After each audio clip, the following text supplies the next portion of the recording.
So this is just a free visual novel, guys. I recently found on Steam. It came out in late June. Right now it has just 7 reviews. 7 people have liked it, but like I said, it is completely free. So, guys, over the years, I've played a small handful of visual novels that were not that good, you know. But it seems like I've always had a knack at somehow picking what I believe, anyway, are really good visual novels. I would say I probably 90% or above. Just the visual novels that I pick out, I end up really liking, and a lot of the people that watch them with me or, sit through them end up enjoying them as well. So this is one such novel, and if it's not that good, at least it didn't cost me anything. For Whom the Stars Shine is a visual novel that is something about the stars and romance, is all I know. And we're going to play it tonight and find out if it's worthy of, I guess, its own hype? It doesn't really have a lot of hype when it only has 7 reviews in, 2 or 3 weeks. But we're going to go ahead and leave it another review. And I want to go and thank the developers for offering this visual novel for free. The price is right? If nothing else. But it is interesting to me that there's a lot of visual novels, guys, on Steam that are $30, $40, even $50. A lot of them have really fancy art, but there's a lot of really expensive visual novels. And I've purchased some of those visual novels that are $30 when they're on sale or whatever over the years. And in my experience, it's usually the visual novels that are free or only a few bucks that are the best. And that's just been my experience. Without further ado, guys, we're going to go ahead and get started on For Whom the Stars Shine. Addie is here with me. Addie, let's give you a prediction. Is this going to be good, or is it not going to be? Is it going to be so-so? What do you think? I don't know. It's because I'm not too sure about the storyline or anything. Right, which I don't know either. Yeah. Well, guys, we're going to find out. The intrigue is here. Addie's intrigued. She's pondering right now, holding her chin with her fingers, wondering. Let's go ahead and get rid of that wonder. And let's get into it. So let's go ahead and start. I may have to adjust the volume, guys, but we'll see. Quick start, I thought. There we go. Dedicated to the one for whom the stars shine. Okay. Like the sun coming in the window there. A masculine voice. Perhaps someday their highness will answer a question I ask, rather than send me to the archives. Of course, that would require being straightforward, and goodness knows how the goddesses abhor that. A scholar says, I could ask Loon. The night is hers after all, but the sun is still rising towards its crest. It'll be hours before she even wakes. Saul knows that, I suppose. And likely knows exactly what I should be looking for. Not that she'll ever say. For such a benevolent being, she certainly revels in the irritation she causes. And if it involves sending me to pester Loon with such a simple question, all the better. What a strange relationship, although we could say that of all sisters. Wholly different from each other, yet familiar in a way that not even the dearest lovers can be. One full of vigor, like the sun she lifts into the sky each day, the other calm like the moon's waning glow. Both radiant and wise in their own way, but forever in tension with each other. Okay, so one's like the sun and one's like the moon. The sun burning hot, the moon soft and gentle, I guess. Okay. We mortals truly are made in the image of the gods, eccentrics and all. I think I said that word wrong, but still, I anticipated Saul to offer more about the stars' misalignment. I've never known her to withhold any knowledge. Tombs, scrolls, and books filled the walls, much like any other part of the library, but sounds did not. Few ever visited these quiet halls, where dust and shadows safeguarded secrets. Secrets few cared to know, but secrets nonetheless. Thick metal gates and a dozen guards stood between inquisitive minds and the dangerous knowledge held in the library's restrictive section. Here, however, disinterest existed as the only ward, but on most days that was enough. Little could be done with the ancient documents lining this wing of the palace's library. It merely offered a place for the library's caretakers to shelve outdated materials and books defying a useful categorization. It was the former that brought him to the library today. Few places in the world maintained a freely accessible section of pre-reunification documents on astronomy, and he was fortunate enough to live near one of them. Elusive as they may be, the goddesses were not unwelcoming with their library's collection. The doors were never barred from a guest, though the climb to their palace did dissuade some from accepting their generosity.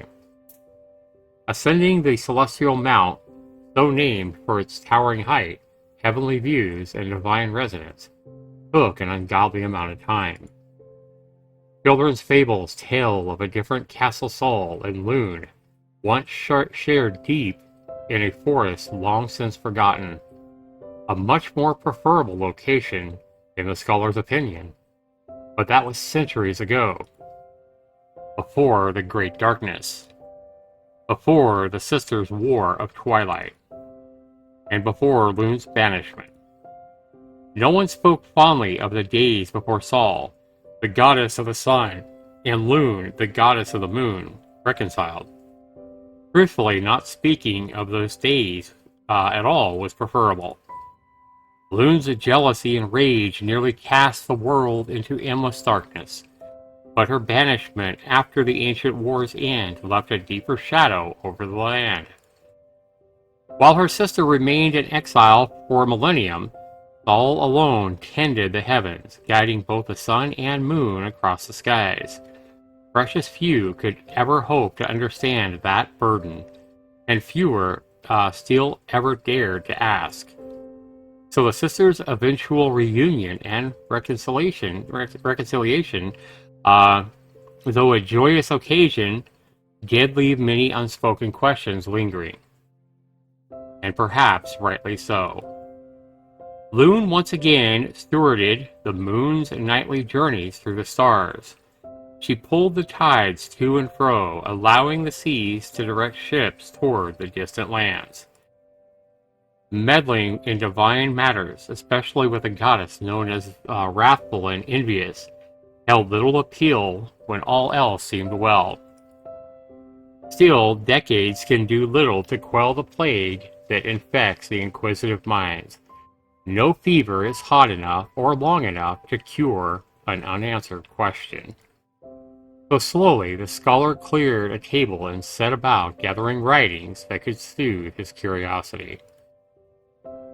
Weather reports, philosophical ponderings, almanacs, daily writings, and astrological records from millennia ago will eventually occupy the table. I suppose I've stripped the shelves bare enough. Best to begin reading before I incite the librarians. An unfounded fear given the constant supervision noisy visitors elsewhere required, but a wise decision regardless. Star charts offered a logical place to begin, though they didn't hold any knowledge unfamiliar to him.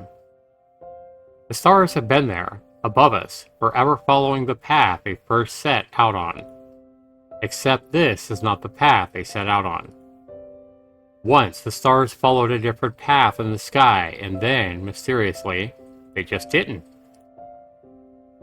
Like they ran across the sky while everyone else looked away. Almanacs and weather reports contain similarly factual but unhelpful information. Gaps existed throughout the collection, as can be expected when years are burdened with war and famine.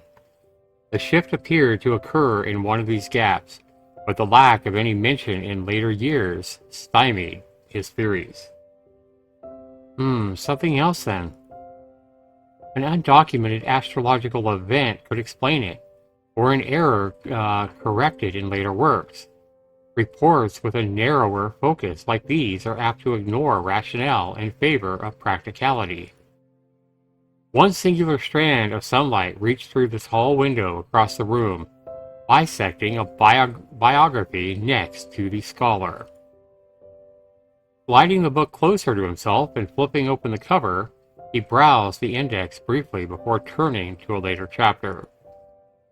Two possibilities make themselves apparent to me, and though I find it difficult to believe the stars change positions, human nature makes the alternative seem just as unlikely.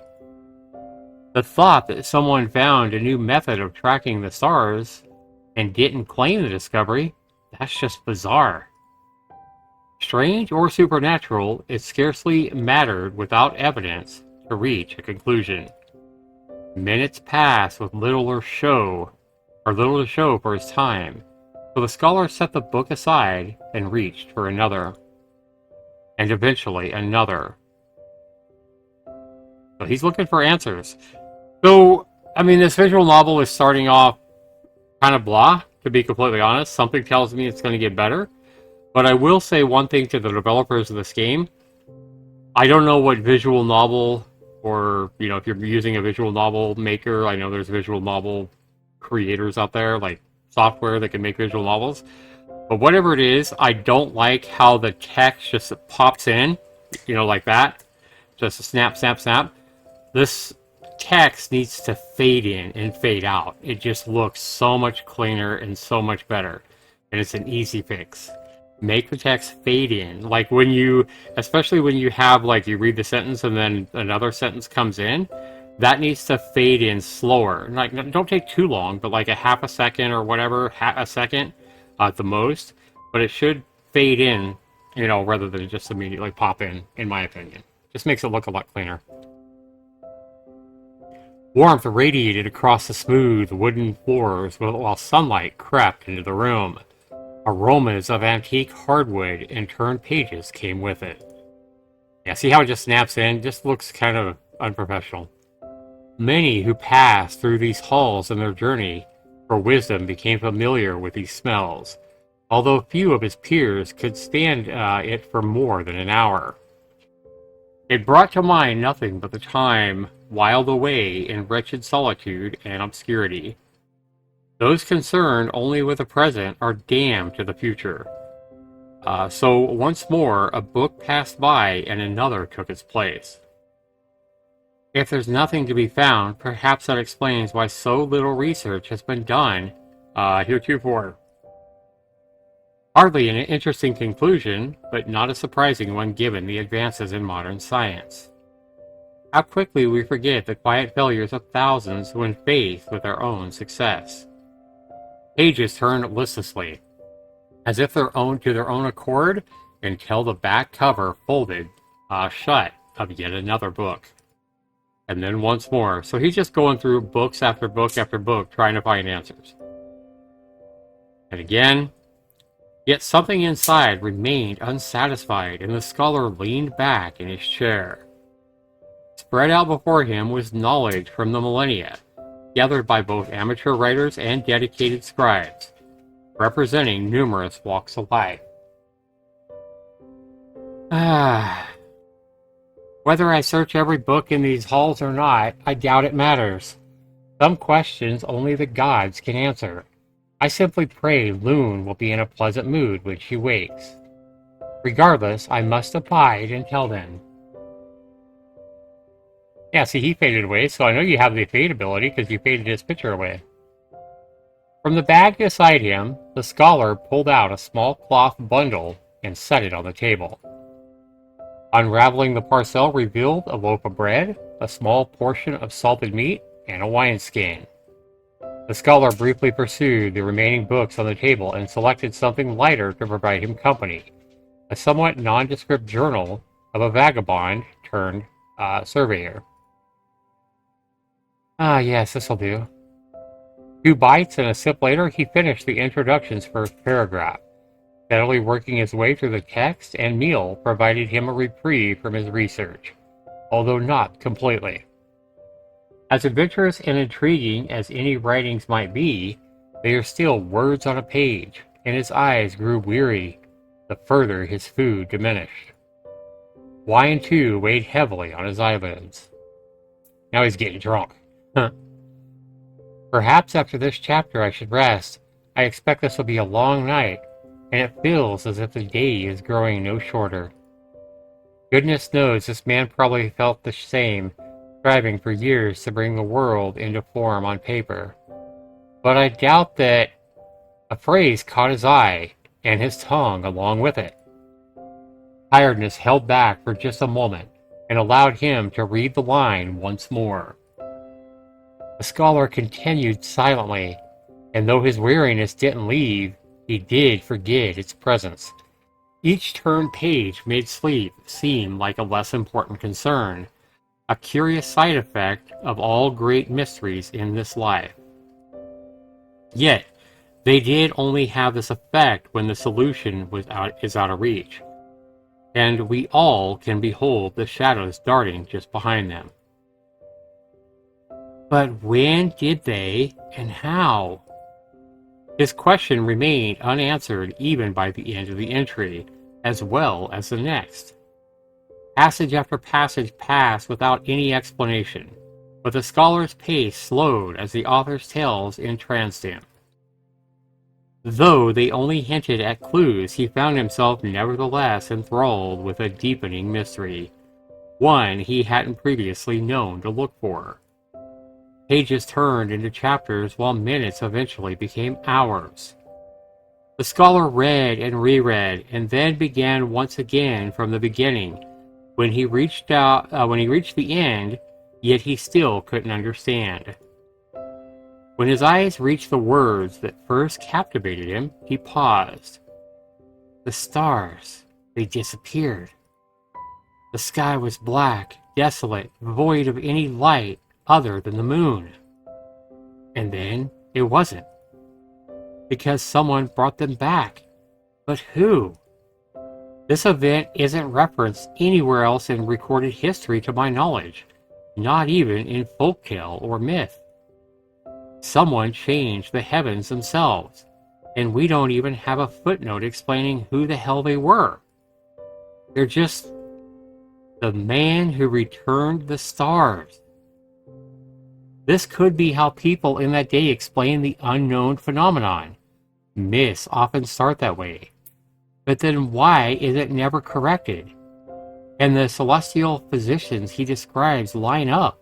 They line up perfectly. Sol or Loon could do something like this. I wouldn't put it past their abilities. The author doesn't mention them, though. And if it wasn't one of the sisters, then who could it be? A feminine voice says, "Only those who met this man could know for certain." Aha! And the unexpected voice startled him, but the scholar tried not to appear frightened as Loon strode forward from behind the bookshelves. So that's Loon, though she's the moon. She lacked most of the ceremonial adornments, but a time-worn satchel rested on her shoulder. "Your Highness, is something wrong? Shouldn't you be getting ready to raise the moon?" "You seem to have lost track of time. I already did that." And indeed, she already had. Outside, the moon gracefully continued its ascent into the night sky. He hadn't even seen the beams of soft blue light peeking through the library's windows. "My sister told me you sought to learn why the stars strayed from their past." A mischievous smile tugged at the corner of her lip as she continued. "Saul said you sounded exceptionally determined. She suspected I would find you here, likely with many questions and very few answers." Sighing, the scholar put a hand on his forehead. Once again, the goddesses were right. Questions was all he had right now. When did the stars disappear? And what brought them back? How did they disappear in the first place? And who returned them? Each question held another dozen mysteries. but there wasn't much he could do until he knew something. Unfortunately, that was proving to be difficult, maybe even impossible. Right now, only one question seemed like it might have an easy answer. So is it true? Was there really a man who returned the stars? She turns away. Almost looks sad. He hadn't noticed until then just how quiet the library had become. Silence extended even beyond their little nook. Pages rustling, footsteps softly pattering, doors opening or closing, but nothing. All the sounds had been swallowed entirely, leaving only a mortal and a moon's goddess, and for a time their gentle breaths were the only noises left. Loon brushed her hand alongside the nearest shelf, looking at each book as she passed by. A man who caused the stars to shine. You believe in such things. They'd likely say what you found is a trivial oddity, a historical inaccuracy in a period rife with them. My sister is one of the few who knows otherwise, as am I. Eventually her hand reached a space that shouldn't even exist, enchanted to be unnoticeable, yet in plain view for those with eyes to see. Inside, a strange tomb rested barely within view. Loon stared at its weathered cover before lifting the book. Paging through it, the goddess paused briefly after reaching the end and quickly shuffled her satchel to tuck something inside. The story wasn't recorded by historians, nor will you find references to it in academic papers. Loon continued shifting around her satchel until she pulled out a pencil, followed by a piece of parchment.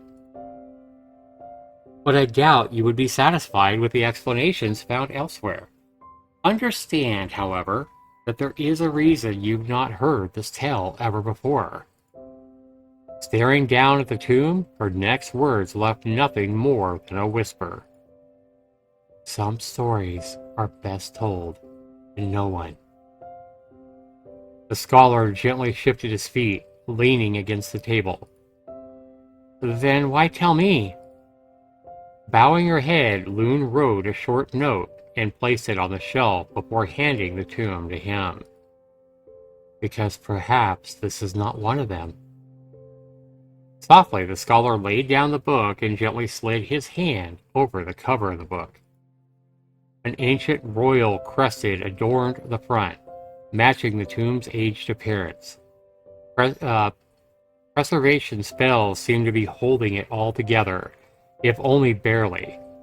But this was clearly a relic from another time. Glancing up, he saw Loon motion him over to the cover, or saw him motion him to open the cover. Inside, the pages kept a flowing but efficient handwriting style.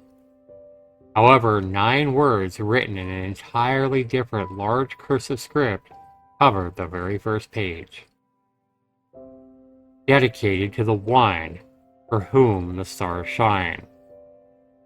Oh, the name of this visual novel.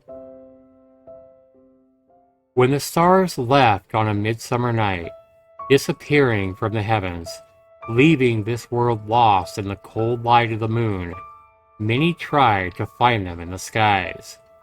So the stars have left on a midsummer night, and the stars have left the heavens, and people across the world are trying to see where the stars are in the sky. They search through looking glasses and atop hills, but day by day passed without their warmth. Yet, much as it always has, life went on without the stars. Once their absence had almost grown tolerable, one man said to himself, I must find the stars before it's too late, before we all forget. I will seek the council of heavens and return the stars to the skies. So he climbed the tallest mountain where land touches the sky, and he shouted into the abyss. However, they could not hear him. They were still far too distant. The next day he traveled to the village below and borrowed an axe, so that he might gather timber from the forest. One by one, he felled the trees and carried them to the summit's peak. That's interesting. Laying each log carefully atop another, he built a tower spiraling into space, so that he might gain the attention of the Council of Heavens. Great ones, he shouted that night. I desire an audience with you. A silken mane and sharp teeth followed the voice out of the darkness. You are bold, but you are immortal. And God, you're loud. That's funny. The lion of the skies, Leo, yawned with disinterest at the man before him. I've waited many millennia for this nap. Why have you woken me? Mighty King, I seek a meeting with the Council of Heavens. I wish to return the stars. And what makes you think you can? Leo said, tilting his head. The man could not reply, and a drowsy chuckle slipped through the mighty king's jaws. You are more daring than most to challenge the heavens. How amusing. I will gather them. And with a roar befitting of his title, Leo summoned the other constellations so that the mortal could speak with them. Aries, Taurus, Gemini, Cancer, Virgo, Libra, Scorpio, Sagittarius, Capricorn, Aquarius, and Pisces all came forth from the darkened skies. So just think, guys, each and every one of you listening to this visual novel or reading this visual novel right there, your sign is in the sky right now, listening to this man atop this mountain, trying to gather a meeting to return the stars to the sky. The Council of the Heavens will hear you now, mortal, Theo said, looking to the others around him. You wish for us to return our stars to the skies? Yes, he replied. Why? Leo asked. The moon provides enough light for what it borrows. Yet we must work endlessly to illuminate the skies with our light. We are not deserving of an end to our tale? Do you believe yourself? Laboring of our own labor? No, I am a simple creature, unworthy to stand underneath your beauty, but... Then you are a fool to plead before us, Ares cut in. Why should this wooden tower not become your funeral pyre? Oh, damn. Threatening to kill him. Hesitance gripped the man's throat. Well, that is for you to decide, he said. Though I would still ask you to return the stars to the sky. Please. A tremendous laugh rumbled in Leo's stomach at the man's reply. You are an audacious and brash mortal. Were you born under my stars? I was. Perhaps that is why I like you so much then. Tell us, what compels you to such recklessness? Leo asked with a grin still spread across his snout. And the man stared into the ancient lion's eyes and answered, Love. Oh, wow. Far away, peasants and kings alike claimed to hear a howling laughter, one that seemed to resound throughout the vast beyond itself. On a cloudless night, water drops larger than any apple or pear landed to and fro across the land, startling many shepherds and travelers. Can you imagine that? Water drops larger than an apple and pear? Love? Leo wiped a paw across his own cheek. So when I imagine Leo, I'm kind of imagining like the lion from the Lion King. The what was his name? It starts with an S, Addie. What was that? Scar? Scar, yeah, Scar. I'm imagining Scar. I don't know why. I'm imagining Scar's face and his, kind of a little bit evil, kind of a little bit sarcastic or whatever. I don't know why. Anyway, Leo wiped a crop off his cheek, drying his wet fur. Few would dare challenge us for such a reason. Something so fickle, so elusive as love. And, you entertain me, mortal. Perhaps I have slept long enough. On my honor, my pride will shine so long as you and your love walk the earth. And then Ares says, "You are too easily swayed, Leo," Ares grumbled. "Our curse is finally broken, yet you would prolong it to humor your own curiosity?" And with a snort, Leo shook his mane and lay down, lazily resting his chin atop a paw. Setting a hand on Ares' back, Sagittarius spoke. "Let the mortal speak of his love. If his words are true and his tongue is honest, perhaps this quest is not in vain." And, "I fear your faith may be misplaced, noble archer, for love may not be enough to return your stars," the man replied. Let us see then, so that we may judge for ourselves," Sagittarius said. "I would, but she is far from me." Then Ares says, "That is not a concern for the immortal," Ares said, shaking his head.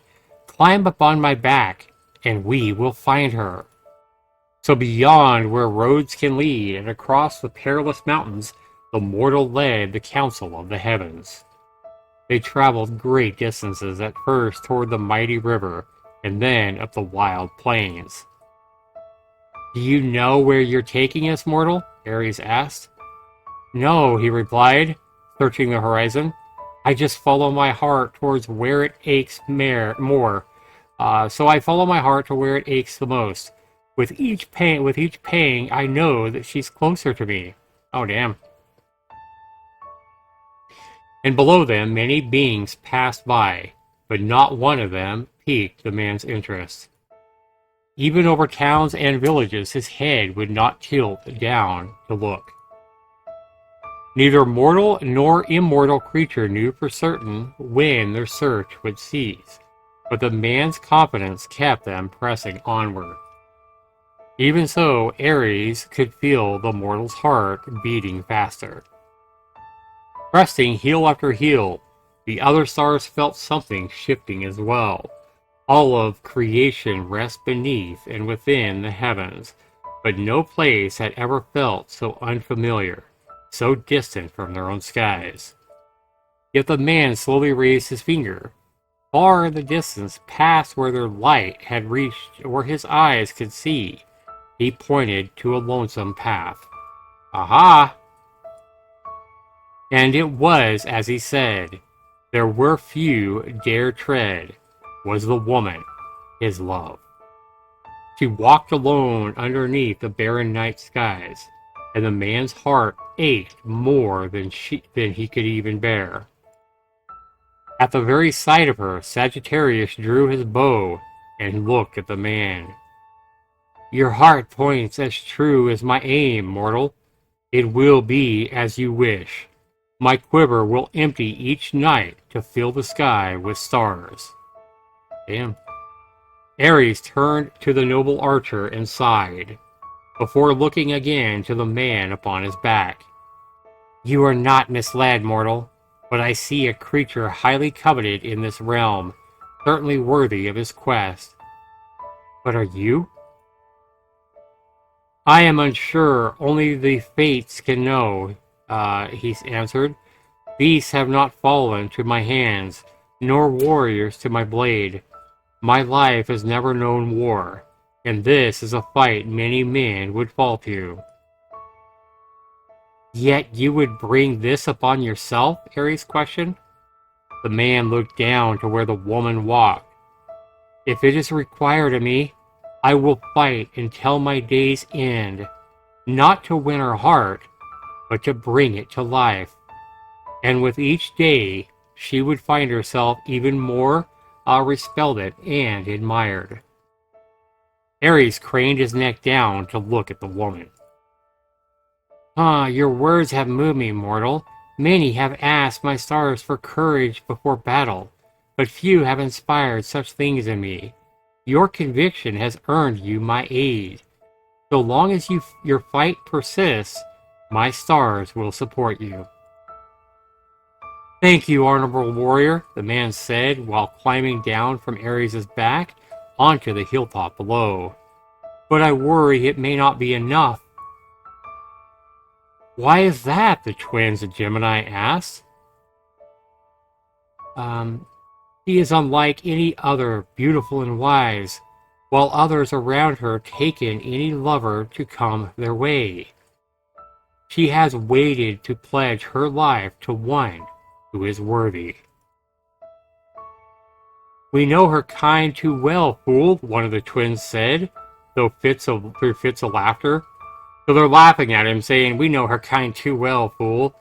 And then, not being so fickle about whom they lay with, she is deceiving you, for she takes no interest in you. Damn! That's fucked up. Can you imagine this, Addy? This guy is madly in love with this one woman, right? He's looking to fool the stars in the sky once again, and getting all the signs, the gods of the universe, I guess, to put the stars back in the sky. But here's the Gemini twins, and he's like, yeah, she's looking to love just one man, and the Gemini twins are basically laughing at him and saying, no, she's not that type, you fool. They're calling him a fool right here and laughing at him. Well, one of them is. Yeah, one of them is. True. One of the twins said, yeah, if you know the astrology on the Gemini twins, one is evil and one is good. Oh, okay. See, I didn't even know that. Okay, that makes sense. Yeah. So the evil one then is basically saying through fits of laughter, no, she's fickle about who she lays with. I mean, in layman's turn, I know that there's more technical with that, but that's because that's why they're Gemini. They're opposites. Gotcha. That makes sense. So probably the evil one is saying she's deceiving you, or she takes no interest in you. That'd be hard to hear if you were a man in love with a woman like that, especially someone, like the stars above. And the other twin says, perhaps it is your misshapen bass or obnoxious voice, the other twin jeered. So the other twin's even kind of laughing at him. I certainly have listened to it long enough. I would not blame her for this deception. Damn! Wow. And the man says, if there is deception, it is my own, not one of her creation. And Capricorn, the sea goat, drew nearer to the man. Well, how is that so? And Keeper of the Sea, my lie is one that all lovers believe, that I might one day be worthy of her hand. And Gemini's raucous laughs. That is a great lie, mortal. Gemini's raucous laugh shook the heavens, rattling the man as a child does to a toy. What know you of worthiness, who sleeps on the ground and drinks the dirty waters beneath the earth?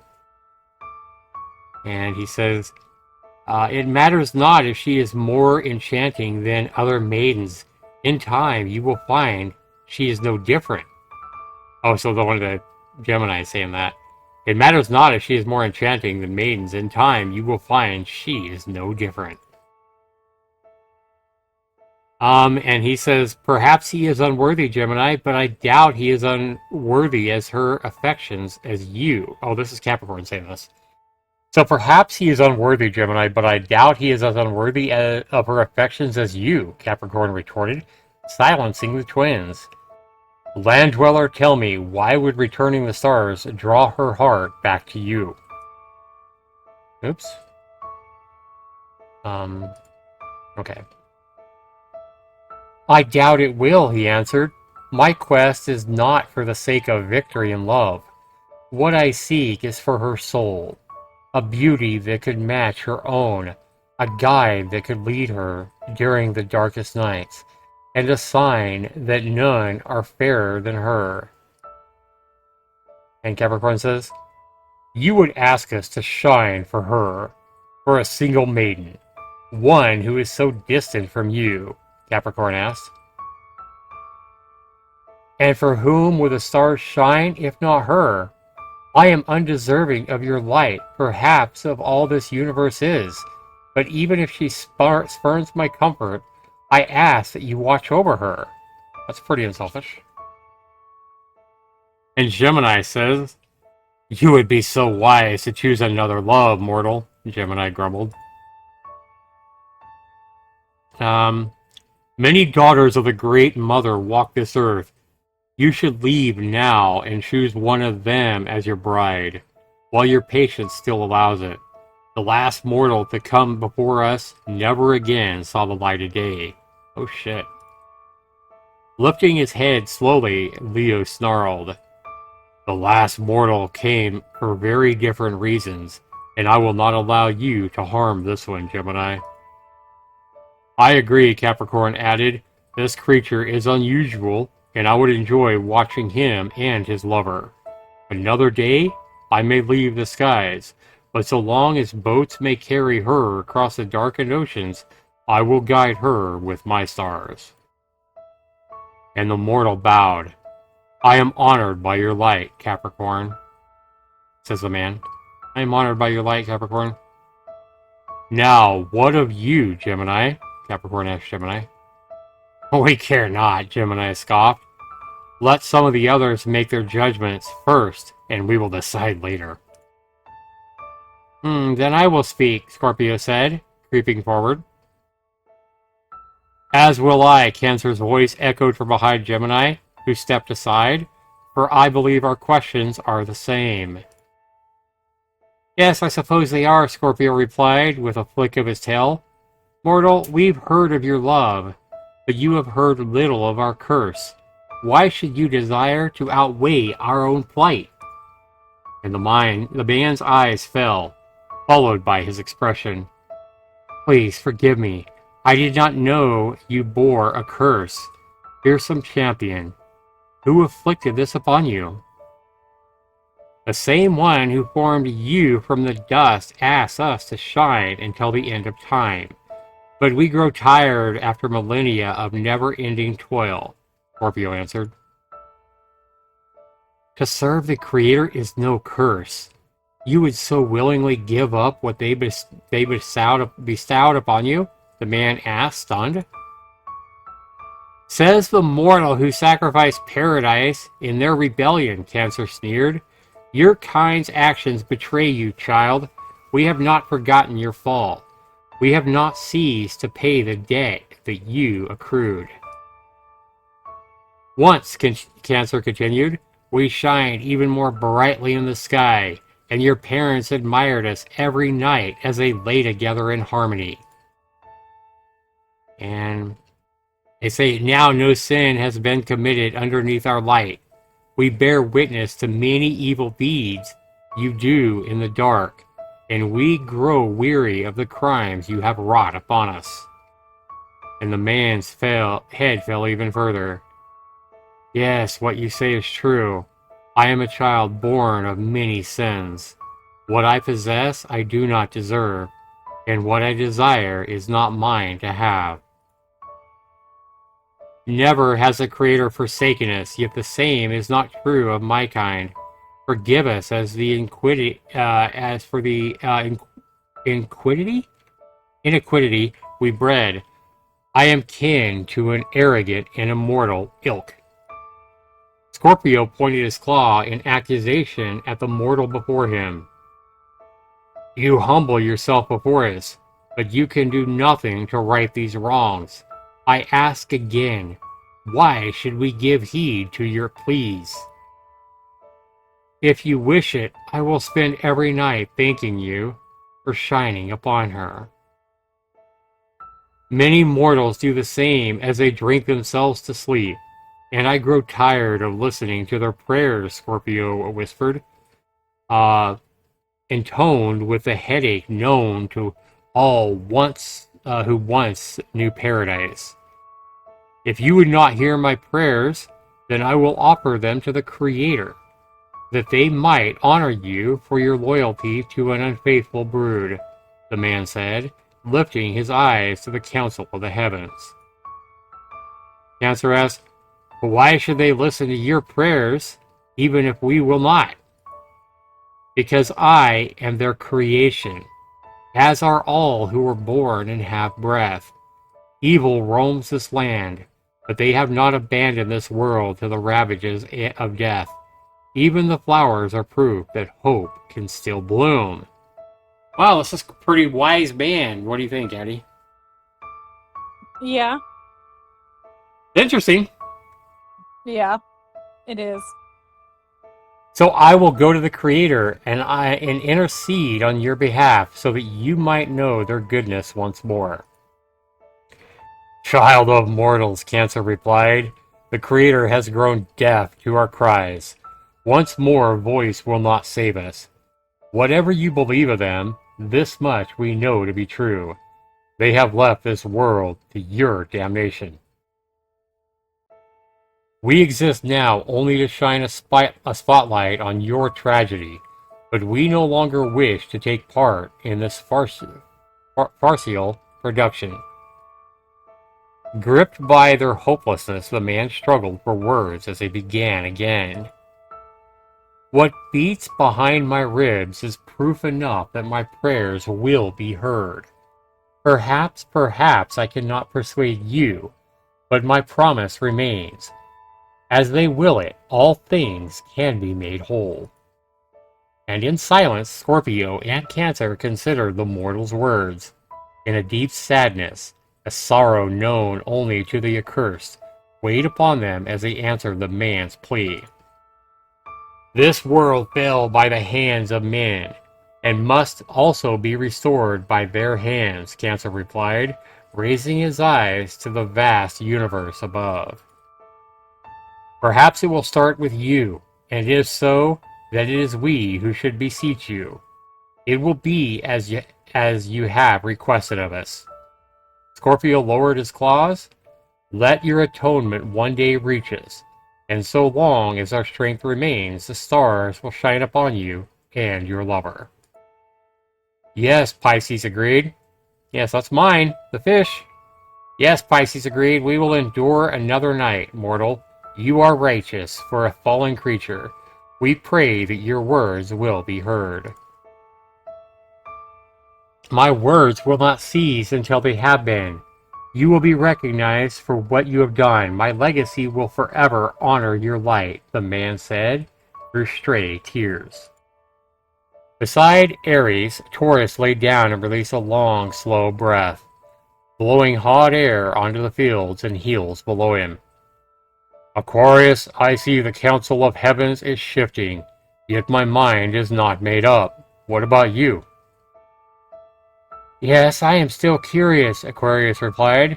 I know now why you wish to return the stars, and I know what kind of man you are, but I know nothing of this woman. What compels you to such devotion for her? And the man says, some would say it's foolishness, others immaturity or passion. And what, Taurus's words came slowly with great consideration. What do you believe? And the man smiled and said, love. And spoken in circles, mortal, you love her because of love? Surely there is a poet in you somewhere that can offer us more than just that, Aquarius said, laughing. Is there nothing better you can say of her? There is not. I will say this so that you understand. In waking dreams I have seen her heart, a creation too much for the eyes of mortals to behold. Through hardship and pain it has continued beating. Its sounds reverberate in her laugh, and escapes through her lips more tender than roses. And the blood flowing through her veins carries life to her eyes, where I am lost when I draw too close. Only her voice can save me from their vast ocean of color. My heart follows the pace of her footsteps, faster and faster as she comes near, and I am reminded of the Creator's goodness to allow me to meet such a being. And if our world is a fallen one, then she was formed from the remnants of paradise. The Creator himself sculpted her from the rarest materials and weaved her hairs with heaven's finest threads. Wow, that's a lot. Muscle and sinew can barely contain the life within her. Her mind leaves me outwitted, and her spirit finds me outmatched. Yet she is not perfect, for she is something far greater. Beloved. I have heard enough, Taurus said with a sigh. You would do better to pester her with your prose, rather than imploring us to return the stars to the sky. However, I have no desire to listen any longer. I've spent many nights running across the starry fields, and I will spend many more doing so if you never again ascend your tower. Aquarius shook his head and agreed. It is as Taurus says, mortal. Not even the waters I carry flow as strongly as the words from your own mouth. I will pour all that I have on to the night skies, if only to fight against the pull of your current. Magnificent bull, glorious water bearer, you have my thanks, the man replied. Your quest is not complete yet, foolish one. It seems Virgo has something on her mind, Gemini said, turning to her. Do you not? You do not carry her fragrance, Virgo mused as she leaned down to the mortal, frowning. Nor does she... Wait, why is it clicking itself? Okay, it starts clicking by itself there for a second. You do not carry her fragrance, Virgo mused as she leaned down to the mortal, frowning. Nor does she carry yours. And the man said, She is far from me, as I have told you, the man explained. My senses are not so limited, mortal. You hide that your distance is more than physical. I've hidden nothing, but I will say what you desire to know, the man retorted. She has set herself apart for another. An illicit love? Gemini chuckled. How very like a fallen creature. No, I will not stoop to such lows, nor will I ask her to. Then how do you explain yourself, Virgo pressed? Is my love any less true if it is unrequited? Are my actions any less honorable? The man said, unmoved. So, this woman that he loves, it sounds like, Addie, is not returning the love to him. Would you agree with that? But he still loves her. And this is confusing Gemini and making, what is it? Gemini, it's making Gemini laugh, and it's making Libra here, like, question him. Libra, yeah. Question him. Virgo turned away and sighed before her intense gaze returned to the mortal before her. And what of the other lover? Is he any less worthy than you? I do not know, he answered. Those are not decisions for a mortal to make. He is but a man like me, and I will not be his judge. If he could offer her happiness, then I would carry him on my back across the furthest desert to bring her joy. But I was not a born prophet, and what anyone's future holds is not for me to divine. And Virgo says, You risk so much for something so uncertain. The council of the heavens fell silent, along with the mortal before them, even though the crickets paused their song, for fear of what the next sound would bring. I risk only what I am willing to lose for her sake. A Virgo stared down at the mortal who refused to look away. And what is that? More than she will ever know. The two remained still, neither turned from the other. The mortal and Virgo, locked together in a solemn struggle of conviction and doubt. The council of heavens looked on in fascinated silence while Virgo pondered the man's words. We will see, Virgo says, finally speaking. Tomorrow you will both be my stars. What you do under them and the consequences of your actions will be your own making. Wait, what did you just say? Okay. What'd you read? Tomorrow you will both see my stars, not sorrows. I was like, wait a minute. Yeah, that's what I thought I I thought I said. was reading the wrong thing. You said you'll see my sorrows. I thought maybe it was me. I don't know. Just didn't hear you. Yeah. Tomorrow you'll both see my stars. For what you do under them and the consequences of your actions will be your own making. So Virgo is gonna put her stars in the sky and watch down upon him as he goes back to his love, but he's already admitted that she loves another man. Okay, this is gonna be interesting.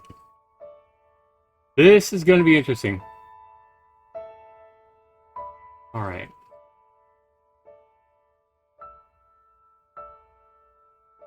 And we'll be watching with Virgo, mortal. Do not forget what has been spoken here, the twins and Gemini added. I understand. And the Council of Heavens observed the mortal with a newfound curiosity. His resolve had not wavered, and all but one now acquiesced to his wish. Return the stars to the skies. How is that word pronounced, Daddy, right there? I have no clue. Acquiesce? So basically, they gave him his wish of putting the stars back in the sky. All but one. Return the stars to the skies. You would claim such a thing to have persuaded the immortal. Compelled by a single being, the heavens would no longer be barren, but one patch of sky remained forsaken. Soft moonlight crept across the sky, revealing nothing except their impassionate visage. Curiosity or conviction would not be enough to convince them. Leo turned to the last of the council. And what of you, Libra? You have yet to speak. This is unlike you. Judgment is not always swift. Neither this man nor the woman he pursues has received my verdict yet, for it is undecided still. Then you are deserving of your title, wise judge, the man said with weary chuckle. You remind me of her. It is no wonder she was born near your stars.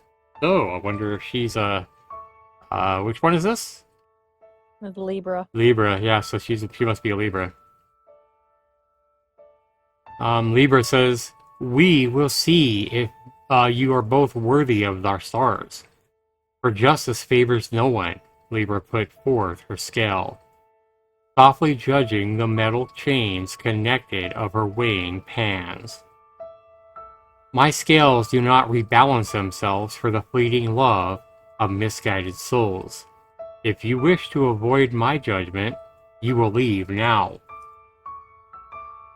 And your judgments are fair and just. I will not depart in fear of their ruling. If you find me lacking, then I will finally know my own foolishness, the man said.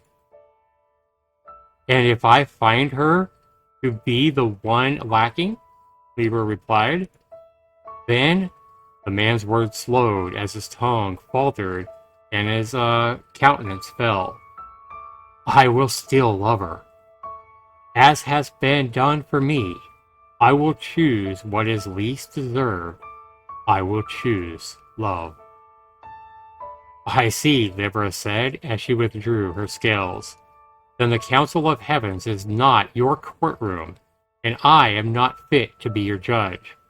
Time and time alone may judge the course and consequence of your actions. However, whether to return my stars to the sky is a decision I will alone make tonight. You were uncertain. You asked us for whom our stars would shine. Have you found an answer to your question, Libra asked. Yes, the man replied. Then they shine for the beloved, and the one who would ask them to shine. The handwriting had grown shaky, and as the scholar turned the page, he saw tear stains dotting the final 5 words, which appeared to be written much later. I miss you both dearly.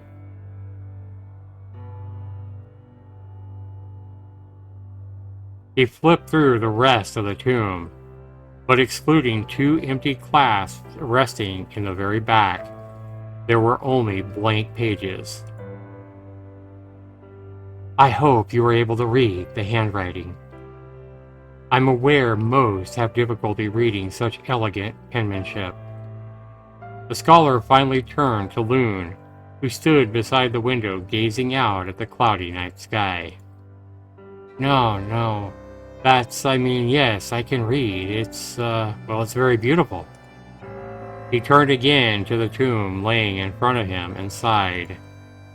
The story's words lingered in his mind, as they must have in the author's mind as well. With each page, intrigue and suspense mixed with a growing grief that could have only be seen through the author's quill. The completed work left him with a wondrous tale, but also a somber question. Pardon me, goddess, but I'm still not sure that I understand. You said this isn't in the historical record, but I've never seen this man mentioned in myths or legends either. What? What is this exactly? And she says, when you were as long-lived as my sister, or I, history is what you wish others to remember. What most would call a myth is what we would rather see them forget. So what most would call myth is what we would rather see them just forget. This is one of those things. And he says, so the stars did disappear then? And this man, he was actually real? Loon gave a slight nod as he continued. And that's when the stars returned, after he met with them? Yes. Clouds passed by, hiding some stars and revealing others. She hardly moved, but her eyes roamed over each of the constellations peeking through the clouds. Both my sister and I were unaware of this at the time, though. But now you're aware? What happened? Delicately, hesitantly, Loon slipped a colorful piece of paper out of her satchel, as if haunted by what would come next. The paper rested limply in her hands, and a moment passed while she looked at the aged parchment, a painting marred by time, faded hues, and sorrow. A year after the War of Twilight, when I turned against my sister, Saul, found a simple headstone near here, at the bottom of this mountain that now houses our palace. The epitaph didn't include a name, just the words, for whom the stars shine. There was a small village nearby, so Saul asked them about the gravestone. Most didn't say much, only that she needed to speak with the town's new carpenter, an unusual man who kept to himself. That was him. After finding him, the carpenter told her who the memorial was for and presented her with a blank journal. And that's when she finally recognized him. Loon approached with long, smooth strides and handed the painting to the scholar as she continued.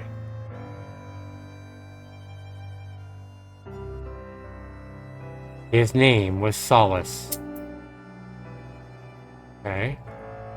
A fitting name. When the scholar took the paper, he saw the man with brilliant blue eyes, complemented by lightly tanned skin and soft brown hair. His gentle features matched the white toga comfortably wrapped around his chest, and unlike many portraits of that period, he seemed perfectly at ease. All that set him apart from a common citizen was a single adornment on his clothing, a large golden brooch shaped like the sun. Recognizing the familiar shape, the scholar brought the painting closer, and he just stared. That emblem, isn't that a royal crest? It was, when the House of the Sun still stood. During my time in exile after the war, Saul united the sun and moon in one crest, Before, many servants and officials wore one emblem or the other to signify their loyalty or authority with a particular house. And Solus, what was his reason? Loyalty. Her reply was quiet, almost too quiet to hear. But the scholar dared not ask her to repeat herself, and so he continued. He was an attendant for my sister, but he would have worn both crests if he could have. I doubt there was a mortal more dedicated to my sister and I. In those days, few had confidence in their divinity.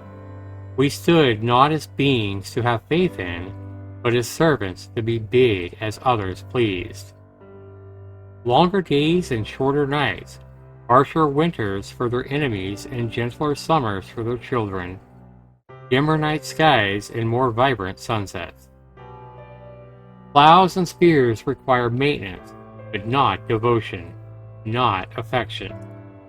My sister and I were not the same, yet we were often treated no differently. Loon sat wordlessly as though something still lingered, and for a moment the scholar considered asking her more, but a distance grew in her eyes as each second passed. She stood now in a completely different place, a different time, with a different mortal. The arts never favored Saul, though. She often courted them in her youth, perhaps because of how the painters and poets so flattered her with their work. Their intentions were less than pure, though Saul's earnest love for beauty remained true. So one day she decided to once again pick up a brush.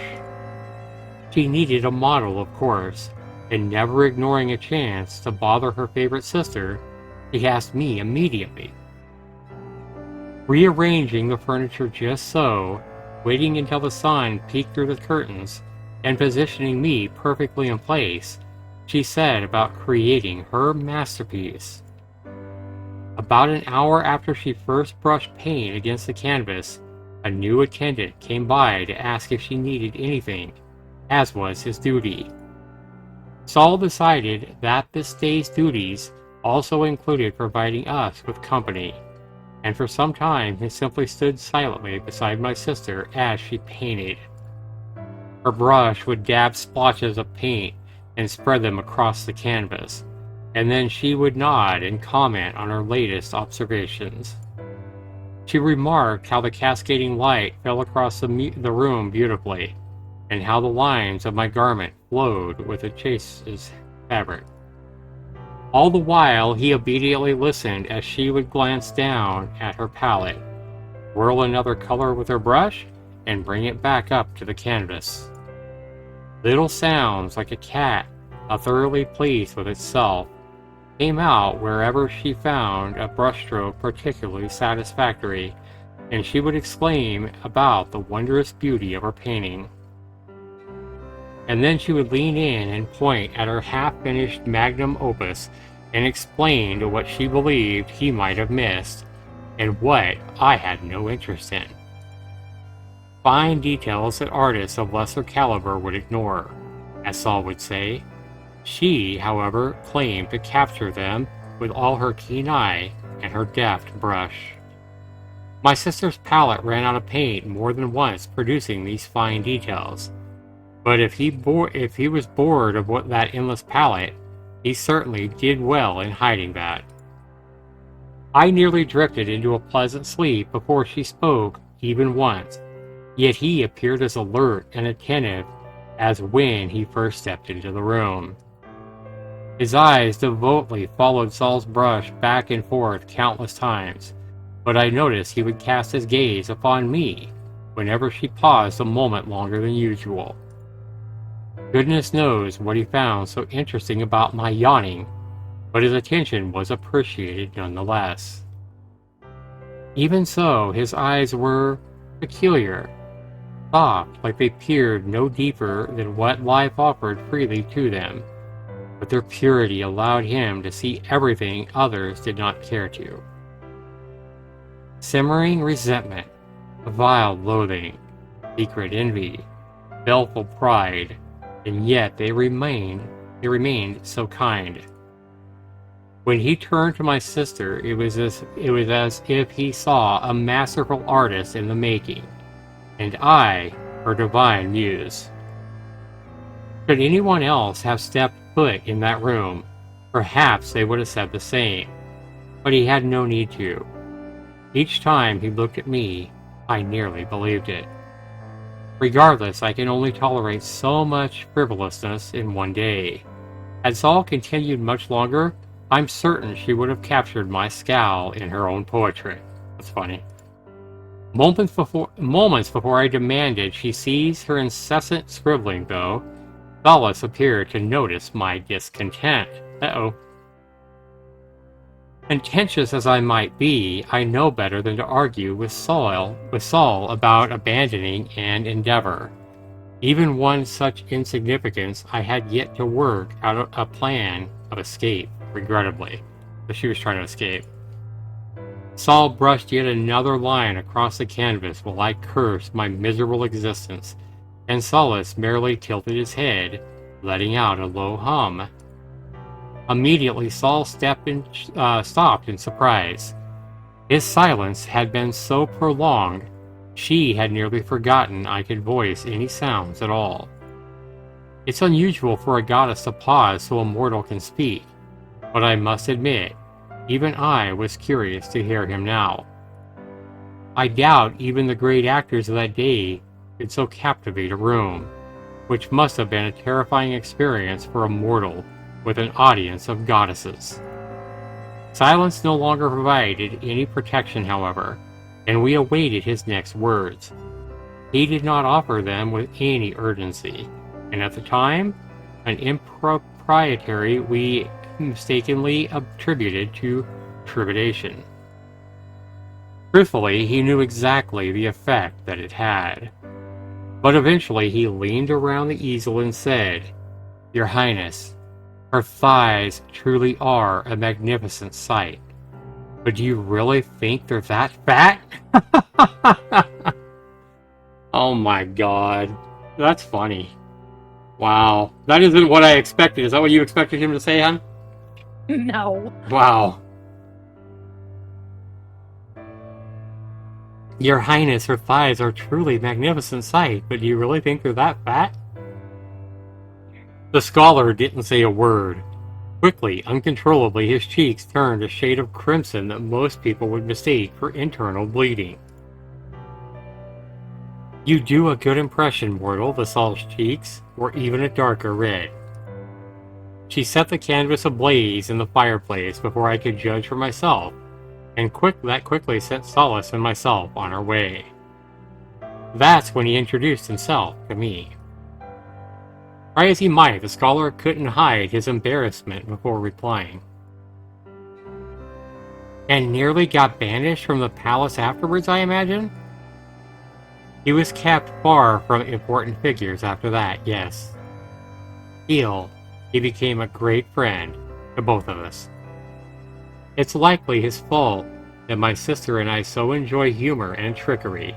Long after Saul retreated to her chambers, we would plot the grandest of capers. In truth, I do not know when he slept. I imagine it was when he should have been tending to my sister. And that's not what I expected to hear concerning the man who returned the stars. Yeah, exactly. No. Loon's smile dipped in time with her next words, thinking further with each syllable, until she could no longer hold back grief's appearance. Oh. Nor I. But this kingdom's darkest hour was not the first time I heard hatred's call. Many years passed as my jealousy grew. More than once, I nearly gave in. Sully's companionship kept me from a great number of mistakes on countless cold and lonely nights. We spent them together quite often, side by side on the balcony overlooking this young kingdom. Only once I returned from my exile did I discover that he was the man who brought the stars back. His departure shortly before my marriage to General Echius was saddening, nonetheless. Your Highness, I didn't know that you ever took a... It finally clicked, and the world seemed to stop. Solace was the name of the man. Each word came slowly. And the woman's name was Loon. And she nodded silently. The memorial, for whom the stars shine. It's you. Yes. Fate would not allow it, but Solace loved me as much as any man ever has. I don't understand. If you knew, why... Destiny. Solace was an attendant, not a ruler, not a god. As for his many faults, General Echius still proved a trustworthy partner and a valuable ally, blessed me with numerous children. Our marriage was not a mistake. Then why has no one heard about this, about him? She sighs. My insurrection brought many challenges to this world. Just as betrayal leaves lingering fear and suspicion, so did my war leave this land with distrust and hatred. My soldiers were imprisoned, my servants despised, my allies reviled, and my husband lynched, and my children, taken further from me than I could ever reach. Had others known Solace's relation with me, I doubt they would have been much kinder. Despite my marriage with Arceus, it would be untruthful to say I never wondered which man truly loved me more. Regardless, Solace knew he had to step aside once I accepted the General's proposal, but feared my growing bitterness. Turning to the scholar, Loon delicately tugged the portrait from his hands, and he released it from his grasp. That was when he began seeking the journal.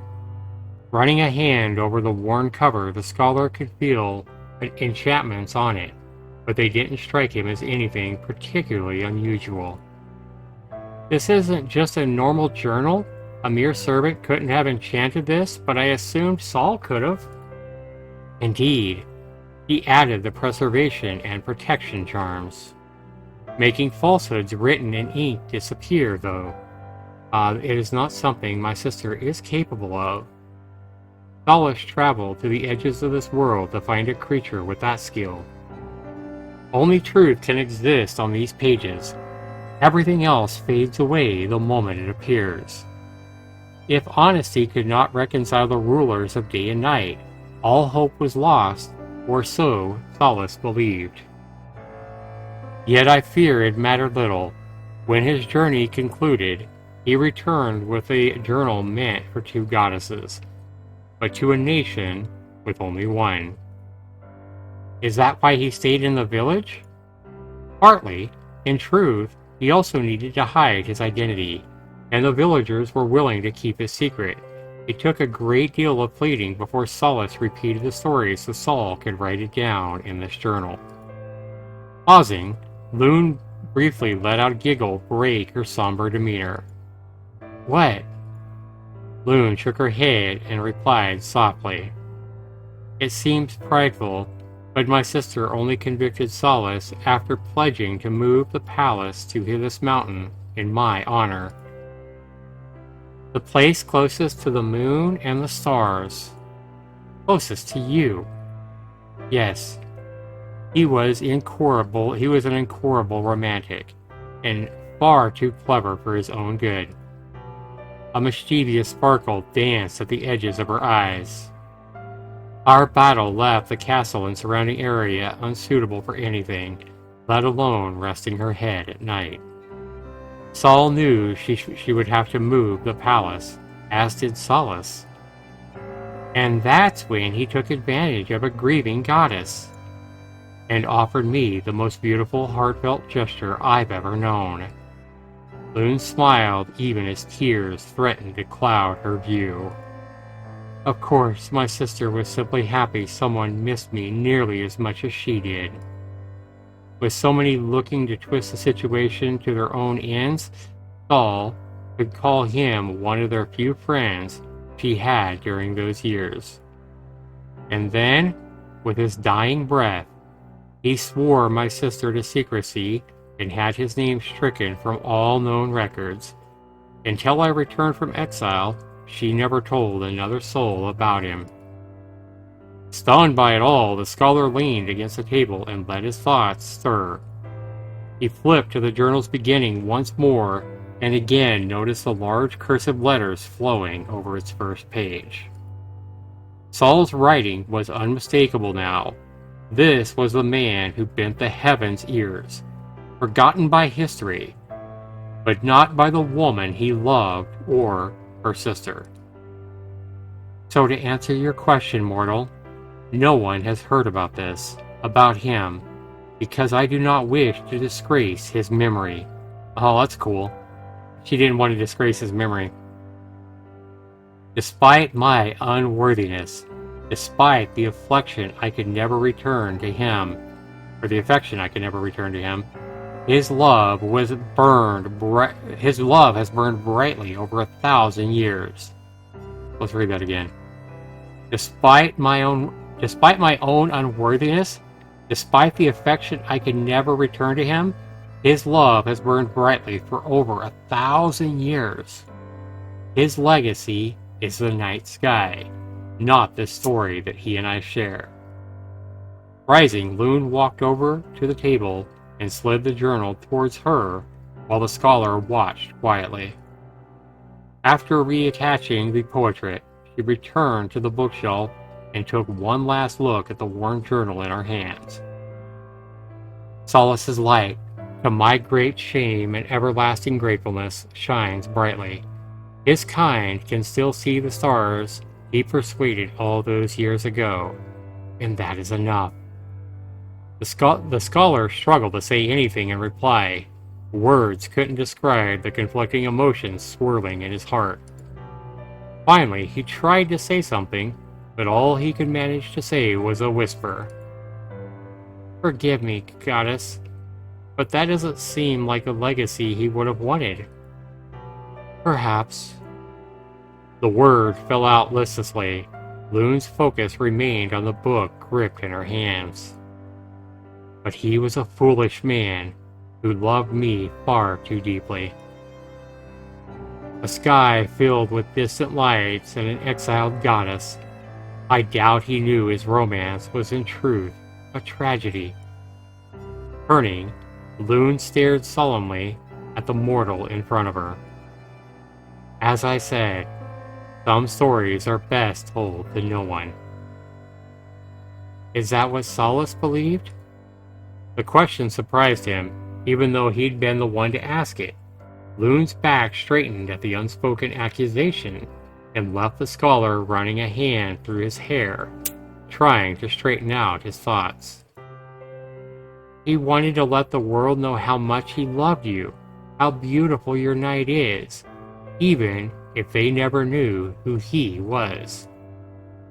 And that's what Solace did. Every night for centuries, the stars have kept his hope alive.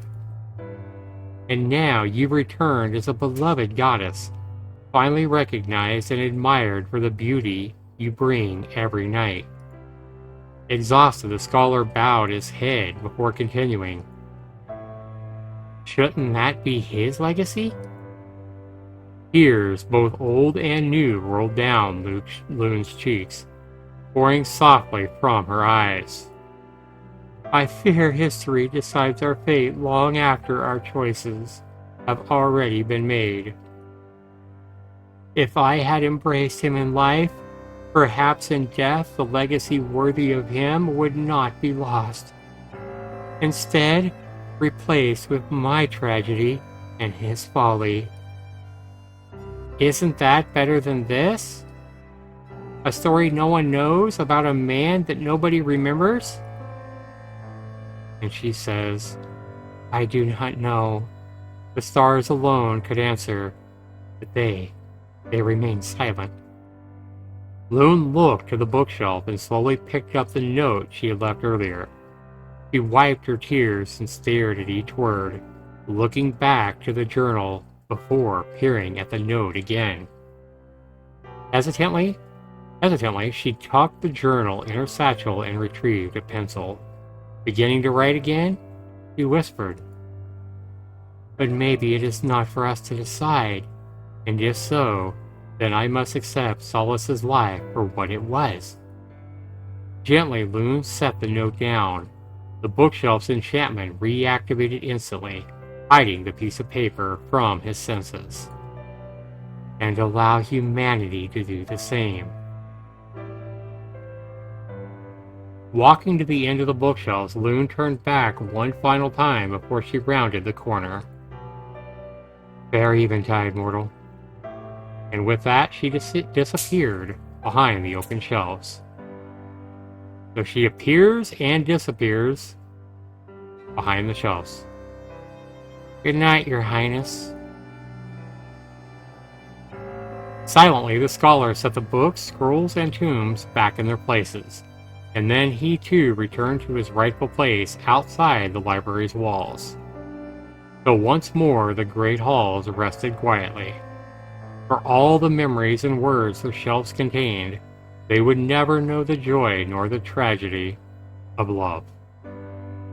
But in this fleeting moment, however short or long it would be, they loosened fate's cruel grip and returned a lover's spirit to this world, if only in a woman's heart. Tomorrow, only stories, sometimes misplaced, but not forgotten, would linger. And perhaps that was enough, or at least the stars believed so. As morning brought new light to the world, Saul looked down at a note in her hand.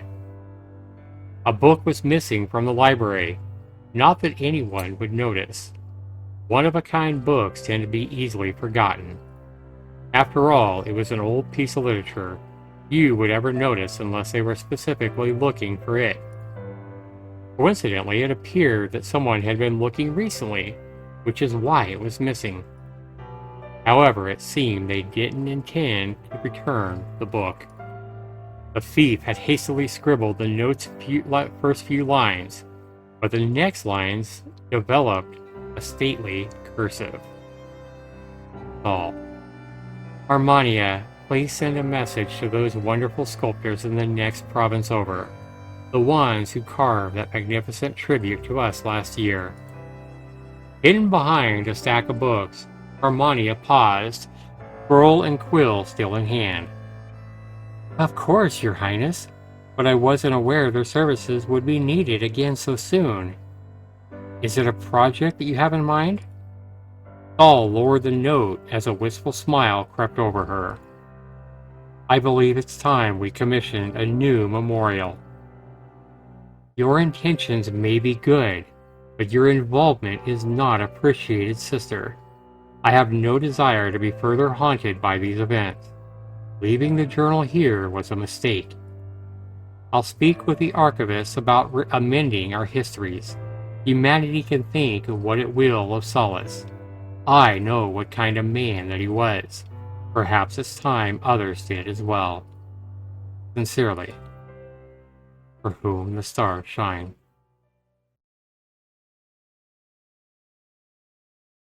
Alright! And that is it! What do you think, Addie?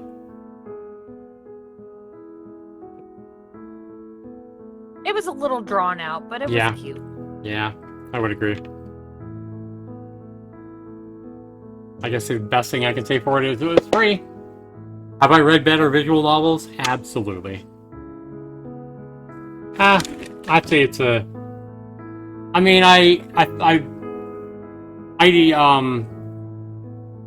do give the writer props for their heart being in the right place when they wrote this, but is it a great visual novel? Not exactly. I'd give it a 6 out of 10. Mm-hmm. But at least it's free. And props to the developer for writing it. And like I said, if you're going to write another visual novel, you know, by all means, I'd be happy to read it. But I do think that when you have a visual novel, I think the text should fade in and out. It just makes it look a lot cleaner. And yeah, I mean, it's pretty good. It's just I don't know.